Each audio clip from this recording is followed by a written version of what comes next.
अस्सलाम वालेकुम dear students. Income from other source में वीडियो नंबर 2। दो तीन चीज़ें बड़े इंपॉर्टेंट कॉन्सेप्ट्स हैं, उसके लिए ये वीडियो बनाई गई है। एक छोटी सी वीडियो होगी इंशाल्लाह, जिसमें हम बात ही कर रहे होंगे कि गिफ्ट का क्या ट्रीटमेंट है। सर जी, सगे रिश्तेदारों के अलावा जो भी आपको गिफ्ट देगा, आपने उसे इनकम में शामिल करके टैक्सेबल करना है।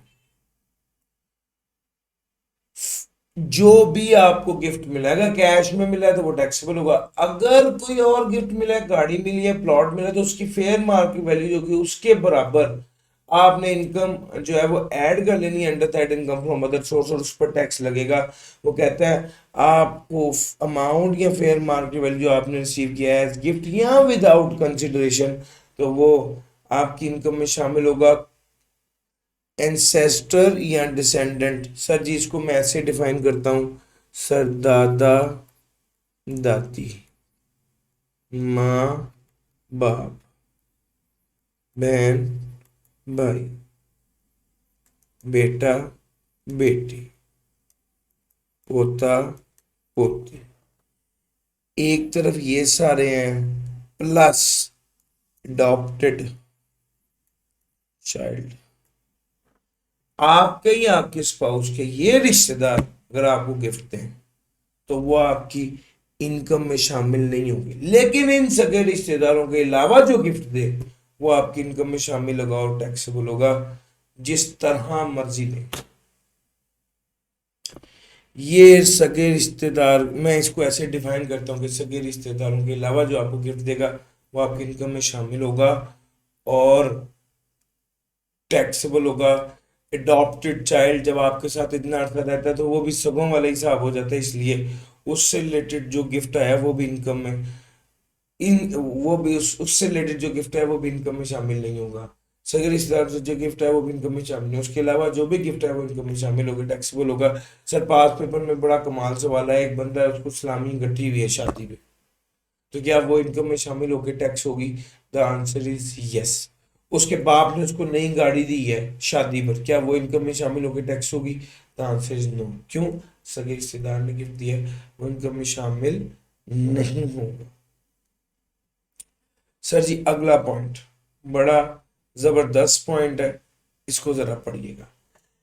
लोन गिफ्ट फ्रॉम रिलेटिव, ये जो सगे रिश्तेदारों से गिफ्ट मिला है वो deposit of issuance of share या एडवांस, इन चार चीजों के हवाले से अगर आपको पैसे वसूल हुए हैं तो स्टेप नंबर 1 देखिए किसने दिया है। लोन है, बैंक ने दिया है या किसी और ने दिया है? अगर बैंक ने दिया है तो कोई टैक्सेबिलिटी नहीं। अगर बैंक ने नहीं दिया तो स्टेप नंबर 2, स्टेप नंबर 1 में दें किसने दिए हैं। स्टेप नंबर 2, स्टेप नंबर 2 में वो कहता है किस तरह दिए हैं। सर किस तरह दिए हैं? सर उसने कैश में दिए हैं या क्रॉस चेक के जरिए मिले हैं या अदर बैंकिंग चैनल के जरिए मिले? स्टेप 2, सर अगर कैश के जरिए मिले तो taxable under the head income from other source, और अगर क्रॉस चेक के जरिए मिले तो नॉट टैक्सेबल, और अगर अदर बैंकिंग चैनल के जरिए मिले हैं तो स्टेप नंबर 3 मजीद देखना पड़ेगा जिसने दिए हैं उसका एनटीएन बना हुआ है या नहीं। एनटीएन यस और नो, यानी जिसने दिए उसका एनटीएन बना हुआ है या नहीं। सर अगर उसका एनटीएन बना हुआ है तो टैक्सेबल नहीं होगा, अगर उसका एनटीएन नहीं बना हुआ तो टैक्सेबल होगा। गर्ज ये अगर पैसे आपको मिले बैंक के अलावा किसी और ने दिए हैं तो वो, और कैश में दिए तो इनकम फ्रॉम अदर सोर्स। अगर आपको पैसे मिले लोन गिफ्ट डिपॉजिट फॉर या एडवांस के हवाले से बैंक के अलावा किसी और ने दिए और क्लॉज और banking channel other banking channel से दिए तो देखेंगे एनटीएन है या नहीं। अगर एनटीएन ना हुआ तो टैक्सेबल है, अगर एनटीएन हुआ तो टैक्सेबल नहीं है। अदर बैंकिंग चैनल से मुराद क्या है? अदर बैंकिंग चैनल से मुराद है क्रेडिट कार्ड भी हो सकता है। अदर बैंकिंग चैनल से मुराद ऑनलाइन पेमेंट भी हो सकता है। तो भैया ये एक स्टैंडर्ड हमारा रूल है, काफी टेस्ट होता है। आपको जब छोटे छोटे थे वीडियो नंबर चैप्टर 1 में आपको पढ़ाया था सर, एक कॉन्सेप्ट आपको पढ़ाया था डॉक्यूमेंटेशन ऑफ इकोनॉमी।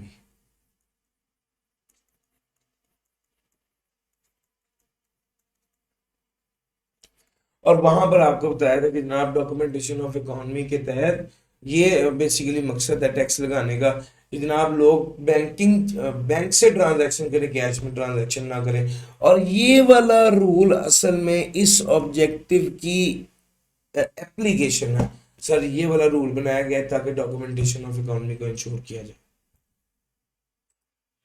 सर अब रूल अगर आपको समझ आ गया तो अगला स्टेप है इसकी एक्सेप्शन समझने का। सर सेल ऑफ गुड्स और provision of services, sale of goods या प्रोविजन ऑफ सर्विसेज हो तो याद रखिएगा, सेल ऑफ गुड्स या प्रोविजन ऑफ सर्विसेज हो तो याद रखिएगा इस केस में टैक्सेबिलिटी नहीं होती। किस लिए? एडवांस के केस में।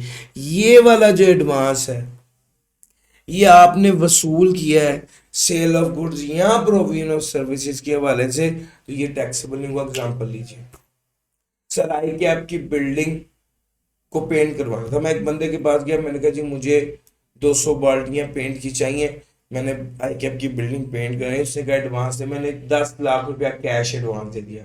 सवाल ये है ये जो 10 लाख मैंने कैश एडवांस दिया है क्या ये उस बंदे के लिए जिसने वसूल किया इनकम होगी या नहीं? द आंसर इज वो इनकम नहीं होगी, क्योंकि सेल ऑफ गुड्स के अगेंस्ट अगर आपने एडवांस वसूल किया है तो उसके लिए कोई रूल नहीं देखना, वो इनकम होगी ही नहीं।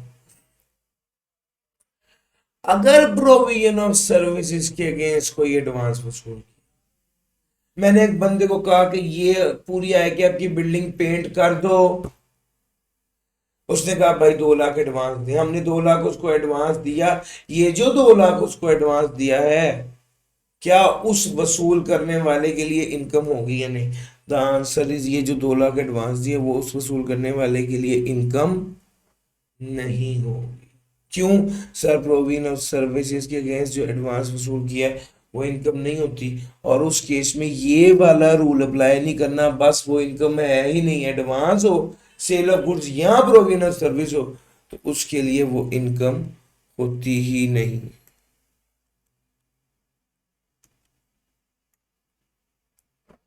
अब थोड़ा सा आगे चल रहा हूं सर। अगर सेल ऑफ गुड्स और प्रोविजन यानी sale of goods and provision of services है, सेल ऑफ गुड्स भी है और प्रोविजन ऑफ सर्विसेज भी है, तो इस पर ये वाला रूल अप्लाई होगा। बड़ी कमाल बात है। यानी अगर पेंट भी उसी बंदे से लेना है और सर्विसेज भी उसी बंदे से लेनी है और उसे 7 लाख रुपया एडवांस दे दिया है कैश में तो इस पर रूल अप्लाई होगा। और रूल कहता है अगर कैश में एडवांस दिया है तो टैक्सेबल हो जाएगा। सर जी बड़ी ध्यान से बात को समझिए, अगर कैश में एडवांस दिया तो वो टैक्सेबल हो जाएगा।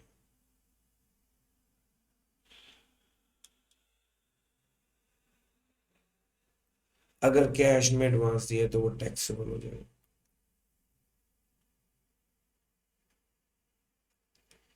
एक एग्जांपल और ले लूं और मैं इस बात को खत्म करूं।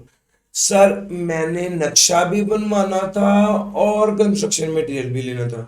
नक्शा बनवाने के लिए 2 लाख एडवांस दिया कैश में, क्या इनकम होगी? The answer is no. Provision of service की अगेंस्ट एडवांस की इनकम नहीं होगी। सर कंस्ट्रक्शन मटेरियल लेने के लिए एडवांस दिया 5 लाख रुपए, क्या ये इनकम होगी? नो। सेल ऑफ गुड्स के अगेंस्ट जो पैसे लिए वो इनकम नहीं होगी। हाँ कंस्ट्रक्शन भी उसी से करवानी थी, नक्शा भी उसी से बनवाना था, उसको 10 लाख रुपए एडवांस दे दिया कैश में, क्या ये इनकम होगी? सर अगर दोनों काम थे तो रूल अप्लाई होगा।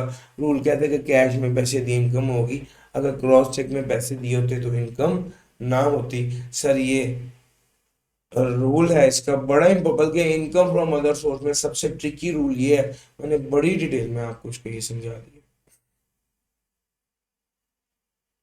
सर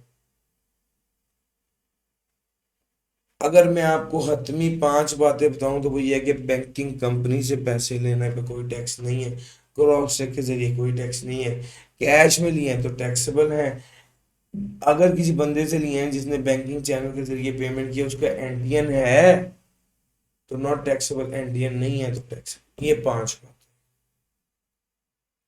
सर इस वीडियो में इतना ही था, इससे आगे इंशाल्लाह वीडियो 3 में मजीद डिस्कशन होगी। अभी के लिए इतना ही। जज़ाकल्लाह, अल्लाह हाफिज़।